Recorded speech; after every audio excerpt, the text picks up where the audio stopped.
ಲೋಕಸಭೆಯಲ್ಲಿ ಆಪರೇಷನ್ ಸಿಂಧೂರ ಚರ್ಚೆ. ಪಹಲ್ಗಾಮ್ ಹತ್ಯೆಗೆ ಪ್ರತೀಕಾರ, ಮೂವರ ಸಂಹಾರ. ಪಾಕ್ ಮೂಲದ ಉಗ್ರರು, ಅಮಿತ್ ಶಾ ಸಾಕ್ಷ್ಯ. ಆಪರೇಷನ್ ಸಿಂಧೂರದ ಬಗ್ಗೆ ಚರ್ಚೆ ನಡೆಯಬೇಕು ಎಂದು ವಿಪಕ್ಷಗಳು ಒತ್ತಾಯಿಸಿದ ಬೆನ್ನಲ್ಲೇ ಲೋಕಸಭೆಯಲ್ಲಿ ಇದಕ್ಕೆ ಸಂಬಂಧಪಟ್ಟಂತೆ ಚರ್ಚೆ ಶುರುವಾಗಿದೆ.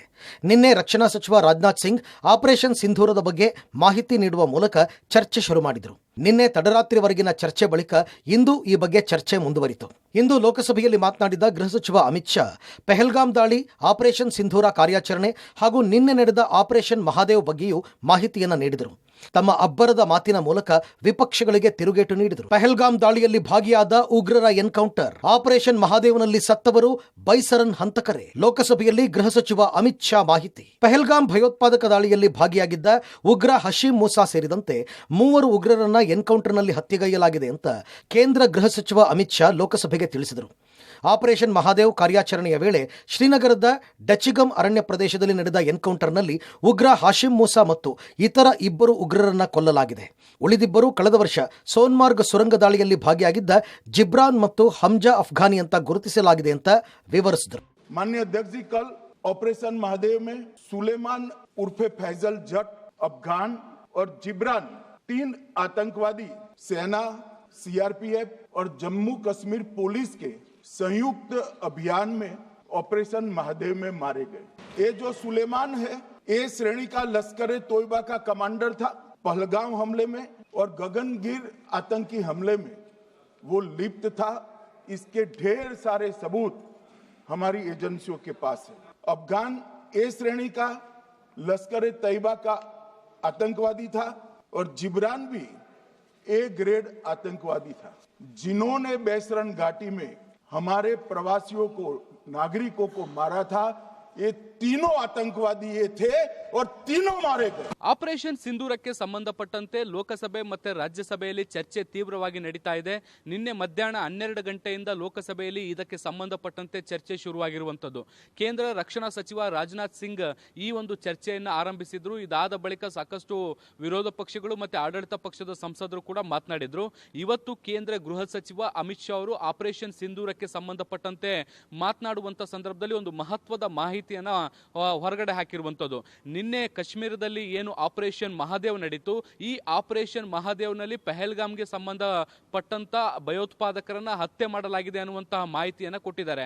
ಆಪರೇಷನ್ ಮಹಾದೇವ್ಗೆ ಸಂಬಂಧಪಟ್ಟಂತೆ ನಿನ್ನೆ 3 ಭಯೋತ್ಪಾದಕರನ್ನ ಹತ್ಯೆ ಮಾಡಲಾಗಿತ್ತು. ಈ ಭಯೋತ್ಪಾದಕರು ಪಹಲ್ಗಾಮ್ ದಾಳಿಯಲ್ಲೂ ಕೂಡ ಭಾಗಿಯಾಗಿದ್ರು ಅನ್ನುವಂತಹ ಸ್ಫೋಟಕ ಮಾಹಿತಿಯನ್ನ ಲೋಕಸಭೆಯಲ್ಲಿ ಹೊರಹಾಕಿರುವಂತದ್ದು. ಆ ಮೂಲಕ ಪಹಲ್ಗಾಮ್ ದಾಳಿಯಲ್ಲಿ ಭಾಗಿಯಾಗಿದ್ದಂತಹ ಭಯೋತ್ಪಾದಕರ ಹೆಡಮುರಿಯನ್ನ ಸೇನೆ ಕಟ್ಟಿದೆ ಅನ್ನುವಂತ ನಿಟ್ಟಿನಲ್ಲಿ ಅವರು ಶ್ಲಾಘನೆ ವ್ಯಕ್ತಪಡಿಸಿದರು. ಭಾರತೀಯ ಸೇನೆ, ಕೇಂದ್ರ ಮೀಸಲು ಪೊಲೀಸ್ ಪಡೆ ಮತ್ತು ಜಮ್ಮು ಪೊಲೀಸರು ನಡೆಸಿದ ಜಂಟಿ ಕಾರ್ಯಾಚರಣೆಯಲ್ಲಿ 3 ಉಗ್ರರನ್ನ ಹತ್ಯೆಗೈಯಲಾಗಿದೆ. ಸುಲೇಮಾನ್ ಮೂಸಾ, ಜಿಬ್ರಾನ್, ಹಮ್ಜಾ ಅಫ್ಘಾನಿ ಉಗ್ರರನ್ನ ಹತ್ಯೆಗೈಯಲಾಗಿದೆ. ಸುಲೇಮಾನ್ ಲಷ್ಕರ್ ಎ ತೊಯ್ಬಾ ಸಂಘಟನೆಯೊಂದಿಗೆ ಸಂಪರ್ಕ ಹೊಂದಿದ್ದ ಉಗ್ರನಾಗಿದ್ದ. ಅಲ್ಲದೆ ಈ 3ರನ್ನು ಎ ಗ್ರೇಡ್ನ ಉಗ್ರರು ಅಂತ ಪಟ್ಟಿ ಮಾಡಲಾಗಿದೆ ಅಂತ ಮಾಹಿತಿ ನೀಡಿದರು. ಪಹಲ್ಗಾಮ್ ನರಮೇಧ, ಉಗ್ರರ ಬಳಿ ಸಿಕ್ಕ ರೈಫಲ್ ಒಂದೇ, ಸ್ಥಳದಲ್ಲಿ ಸಿಕ್ಕ ಚಾಕೊಲೇಟ್ ಕೂಡ ಪಾಕಿಸ್ತಾನದ್ದು. ಸಿಂಧೂರ ಚರ್ಚೆ ವೇಳೆ ಅಬ್ಬರಿಸಿ ಬೊಬ್ಬಿರಿದ ಅಮಿತ್ ಶಾ, ಉಗ್ರರು ಪಾಕಿಸ್ತಾನಕ್ಕೆ ವಾಪಸ್ಸಾಗಲು ನಾವು ಅವಕಾಶ ಕೊಡಲಿಲ್ಲ, ಪಾತಕಿಗಳನ್ನ ಇಲ್ಲಿಯೇ ಕೊಲ್ಲಲಾಗಿದೆ. ಅಲ್ಲದೆ ಪಹಲ್ಗಾಮ್ನಲ್ಲಿ ಬಳಸಿದ್ದ ರೈಫಲ್ಗಳು ಹತ್ಯೆಯಾದ ಉಗ್ರನ ಬಳಿ ಸಿಕ್ಕಿದ್ದ ರೈಫಲ್ ಒಂದೇ ಅಂತ ಖಚಿತಪಡಿಸಿದ್ದೇವೆ. ನಿನ್ನೆಯೇ ಚಂಡೀಗಢಕ್ಕೆ ವಿಮಾನದಲ್ಲಿ ರೈಫಲ್ ಕಳಿಸಿ ದೃಢಪಡಿಸಿದ್ದೇವೆ. ಪಹಲ್ಗಾಮ್ ದಾಳಿಯಲ್ಲಿ ಸಿಕ್ಕ ಗುಂಡು ಮತ್ತು ನಿನ್ನೆ ಚಂಡೀಗಢ ಎಫ್ಎಸ್ಎಲ್ನಲ್ಲಿ ರೈಫಲ್ ಬಳಸಿ ಅದರಿಂದಲೂ ಗುಂಡು ಹಾರಿಸಿ ಖಚಿತಪಡಿಸಿದ್ದೇವೆ. ಈ 3 ರೈಫಲ್ಗಳನ್ನು ಬಳಸಿಯೇ ಪಹಲ್ಗಾಮ್ನಲ್ಲಿ ದಾಳಿ ಮಾಡಿರೋದು ಖಚಿತವಾಗಿದೆ. ಸತ್ತ 2 ಉಗ್ರರ ಬಳಿ ಪಾಕಿಸ್ತಾನದ ವೋಟರ್ ಐಡಿ ಇತ್ತು. ಅಲ್ಲದೆ ಸ್ಥಳದಲ್ಲಿ ಸಿಕ್ಕಿದ ಚಾಕ್ಲೇಟ್ ಪಾಕಿಸ್ತಾನದ್ದೇ ಅಂತ ಇಂಚಿಂಚು ಮಾಹಿತಿಯನ್ನ ವಿವರಿಸಿದರು. पाकिस्तान के वोटर नंबर भी आज हमारे पास उपलब्ध है.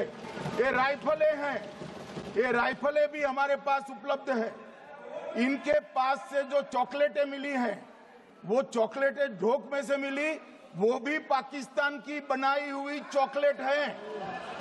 मान्यवर, ये कहते हैं कि पाकिस्तानी नहीं थे. इसका मतलब पूरी दुनिया के सामने इस देश का एक पूर्व गृह मंत्री पाकिस्तान को क्लीन चिट दे रहा है। ಪಹಲ್ಗಾಮ್ ದಾಳಿಯಲ್ಲಿ ಭಾಗಿಯಾಗಿದ್ದಂತಹ ಭಯೋತ್ಪಾದಕರು ಪಾಕಿಸ್ತಾನದ ಮೂಲದವರೇ ಅನ್ನುವುದಕ್ಕೆ ಸಾಕ್ಷಿ ಏನಿದೆ ಅನ್ನುವಂತ ನಿಟ್ಟಿನಲ್ಲಿ ಪಿ ಚಿದಂಬರಂ ಪ್ರಶ್ನೆಯನ್ನ ಮುಂದಿಟ್ಟಿದ್ರು. ಈ ಪ್ರಶ್ನೆಗೂ ಕೂಡ ಇವತ್ತು ಲೋಕಸಭೆಯಲ್ಲಿ ಅಮಿತ್ ಶಾ ಅವರು ಉತ್ತರವನ್ನ ಕೊಡುವಂತ ಕೆಲಸವನ್ನ ಮಾಡಿದ್ದಾರೆ. ಪಹಲ್ಗಾಮ್ ದಾಳಿಯಲ್ಲಿ ಭಾಗಿಯಾಗಿದ್ದಂತಹ ಭಯೋತ್ಪಾದಕರೇನಿದ್ರು ಅವರು ನಿನ್ನೆ ಆಪರೇಷನ್ ಮಹಾದೇವದಲ್ಲಿ ಹತ್ಯೆ ಆಗಿರುವಂತದ್ದು. ಆಪರೇಷನ್ ಮಹಾದೇವ ನಡೆಸಬೇಕಾದಂತಹ ಸಂದರ್ಭದಲ್ಲಿ ಹತರಾದಂತಹ ಭಯೋತ್ಪಾದಕರ ಕಡೆಯಿಂದ ಸಾಕಷ್ಟು ಶಸ್ತ್ರಾಸ್ತ್ರಗಳನ್ನು ವಶಪಡಿಸಿಕೊಳ್ಳಲಾಗಿತ್ತು. ಈ ಶಸ್ತ್ರಾಸ್ತ್ರಗಳನ್ನ ಚಂಡೀಗಢಕ್ಕೆ ಕಳಿಸಿ ಅಲ್ಲಿ ಪರೀಕ್ಷೆಗೆ ಒಳಪಡಿಸಲಾಯಿತು. ಈ ಹಿಂದೆ ಪಹಲ್ಗಾಮ್ ದಾಳಿ ಆದಂತ ಸಂದರ್ಭದಲ್ಲಿ ಯಾವ ಶಸ್ತ್ರಾಸ್ತ್ರಗಳಿಂದ ಗುಂಡು ಹೊರ ಬಂದಿತ್ತು ಅದೇ ಆ ಗುಂಡುಗಳು ಮತ್ತೆ ಈಗ ಭಯೋತ್ಪಾದಕರ ಬಳಿ ವಶಪಡಿಸಿಕೊಂಡಂತ ಫೈರ್ ಗನ್ ಇಂದ ಏನ್ ಬಂದಂತ ಗುಂಡುಗಳೇನಿದ್ವು ಅವು ಎಲ್ಲವೂ ಕೂಡ ಮ್ಯಾಚ್ ಆಗ್ತಾ ಇರುವಂತದ್ದು. ಇನ್ನು ಹತರಾದಂತಹ ಭಯೋತ್ಪಾದಕರೇನಿದ್ದಾರೆ ಅವರ ಬಳಿ ಪಾಕಿಸ್ತಾನದ ವೋಟರ್ ಐಡಿ ಇತ್ತು ಮತ್ತೆ ಪಾಕಿಸ್ತಾನದಲ್ಲಿ ಮ್ಯಾನುಫ್ಯಾಕ್ಚರ್ ಆದಂತಹ ಚಾಕ್ಲೇಟ್ಗಳು ಕೂಡ ಇದ್ವು. ಸೊ ಈ ಎಲ್ಲಾ ಅಂಶಗಳನ್ನ ಗಮನಿಸಿದ್ರೆ ಇವರು ಪಾಕಿಸ್ತಾನದ ಮೂಲದವರೇ ಅನ್ನೋದಕ್ಕೆ ಯಾವುದೇ ರೀತಿಯಾದಂತಹ ಅನುಮಾನಗಳಿಲ್ಲ. ಆದ್ರೆ ವಿರೋಧ ಪಕ್ಷಗಳು ಭಯೋತ್ಪಾದಕರನ್ನ ಸಮರ್ಥಿಸಿಕೊಳ್ಳುವ ಕೆಲಸ ಅಥವಾ ಪಾಕಿಸ್ತಾನವನ್ನ ಸಮರ್ಥಿಸಿಕೊಳ್ಳುವ ಕೆಲಸವನ್ನ ಮಾಡ್ತಾ ಇದ್ದಾವೆ. ಹೀಗೆ ಮಾಡಿದ್ರೆ ಅವ್ರಿಗೆ ಏನ್ ಸಿಗುತ್ತೆ ಅನ್ನುವಂತ ನಿಟ್ಟಿನಲ್ಲಿ ಪ್ರಶ್ನೆಯನ್ನ ಮಾಡಿದ್ರು. ಆ ಮೂಲಕ ವಿರೋಧ ಪಕ್ಷಗಳ ವಿರುದ್ಧ ಕಿಡಿಕಾರುವ ಕೆಲಸವನ್ನ ಮಾಡಿದ್ರು. ಪಹಲ್ಗಾಮ್ನಲ್ಲಿ ಭಾಗಿಯಾದ ಉಗ್ರರು ಪಾಕಿಸ್ತಾನದವರೇ ಎನ್ನಲು ಸಾಕ್ಷ್ಯಗಳಿಲ್ಲ ಎಂದಿದ್ದ ಮಾಜಿ ಗೃಹ ಸಚಿವ ಪಿ ಚಿದಂಬರಂ ಅವರನ್ನ ಅಮಿತ್ ಶಾ ಇದೇ ವೇಳೆ ತೀವ್ರ ತರಾಟೆಗೆ ತೆಗೆದುಕೊಂಡ್ರು. ಪಾಕಿಸ್ತಾನವನ್ನ ಸಮರ್ಥಿಸಿಕೊಂಡರೆ ನಿಮಗೇನ್ ಸಿಗುತ್ತೆ ಅಂತ ಪ್ರಶ್ನೆ ಮಾಡಿದ್ರು. ಸಾಕ್ಷ್ಯ ಬೇಕಾದ್ರೆ ನನ್ನನ್ನ ಕೇಳಿ ಕೊಡುವೆ ಅಂತ ಗುಡುಗಿದ್ರು. कल इस देश के पूर्व गृह मंत्री चिदम्बरम जी ने सवाल उठाया कि क्या प्रूफ है कि ये आतंकवादी पाकिस्तान से आए। क्या कहना चाहते हैं चिदम्बरम साहब? किसको बचाना चाहते हैं? पाकिस्तान को बचाकर आपको क्या मिलेगा? हमारे पास प्रूफ है, वो भी मैं सदन के सामने रखना चाहता हूं कि तीनों पाकिस्तानी थे. ಆಪರೇಷನ್ ಸಿಂಧೂರದ ಬಗ್ಗೆ ಮಾತನಾಡಿದ ಅವರು, ಭಯೋತ್ಪಾದಕರ ಮೇಲೆ ಮಾಡಿದ ದಾಳಿ ತನ್ನ ಮೇಲೆ ದಾಳಿ ಅಂತ ಪಾಕಿಸ್ತಾನ ಭಾವಿಸಿದೆ. ಉಗ್ರರ ಅಂತ್ಯಕ್ರಿಯೆಯಲ್ಲಿ ಸೇನಾ ಮುಖ್ಯಸ್ಥರು ಭಾಗಿಯಾದರು. ಇದು ಪಾಕಿಸ್ತಾನದ ಪೋಷಿತ ಭಯೋತ್ಪಾದನೆ ಅಂತ ಇಡೀ ಜಗತ್ತಿಗೆ ಗೊತ್ತಾಯಿತು. ಇದಕ್ಕೆ ಪ್ರತಿಕ್ರಿಯೆಯಾಗಿ ಪಾಕ್ ಭಾರತದ ಮೇಲೆ ದಾಳಿ ನಡೆಸಿತು. ಒಂದು ಮಂದಿರ, ಗುರುದ್ವಾರ ಹಾನಿಯಾಗಿದ್ದು ಬಿಟ್ಟು ಜೀವಹಾನಿಯಾಗಿಲ್ಲ. ಬಳಿಕ ಆಪರೇಷನ್ ಸಿಂಧೂರದ ಮೂಲಕ ನಾವು ಪಾಕ್ನ 9 ಏರ್ಬೇಸ್ ಏರ್ ಡಿಫೆನ್ಸ್ ಸಿಸ್ಟಮ್ ಮೇಲೆ ದಾಳಿ ಮಾಡಲಾಯಿತು.